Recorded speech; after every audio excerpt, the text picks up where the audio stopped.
So there's a guy named Rory Vader, and he wrote a book called Take the Stairs. And in it, he offers the rent axiom. You ready for this? Success is never owned. It is only rented. And the rent is due every day. Pretty good, right? So in other words, a happy marriage is never owned. It's only rented. And the rent is due every day. You can't say, oh, I told her I loved her back in November and then expect everything to be fine, because that rent, my friend, is due every single day. A healthy ministry, a healthy staff culture is never owned. It's only rented, and the rent is due every day. Physical health is never owned.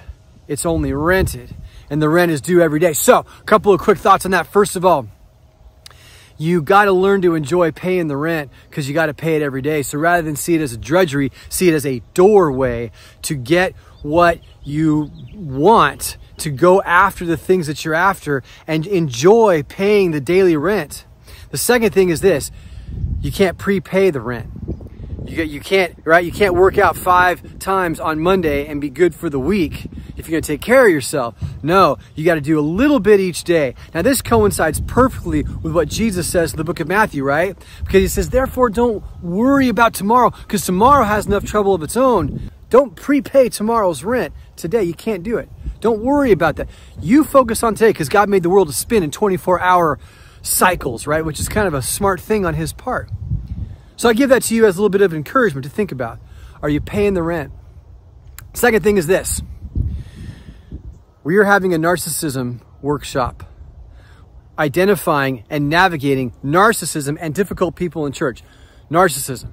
And maybe some of you are thinking, I know why they're doing this narcissism workshop. It's because of me, isn't it? It's because I think too much about myself, and that the whole world revolves around me. That's why they're doing this. Now, if that's the reason you think we're doing the narcissism workshop because of you, well, you're right. But if it's not, if that thought did not go through your head, just know that there are people out there. They're hard to spot. They can be very gifted, talented, and everything else, but they can be very difficult, especially if they exhibit narcissistic traits and they find their way into our churches. So keep that in mind and sign up, because we're going to talk about how to deal with narcissistic and difficult people in church settings. Sign up for this Wednesday workshop. It's going to be awesome. Check out all the rest of the things in the Zipline. I am so excited about this month. It's a fantastic, beautiful day here in Arizona. I hope you are enjoying the favor of God wherever you are at. And we'll see you soon.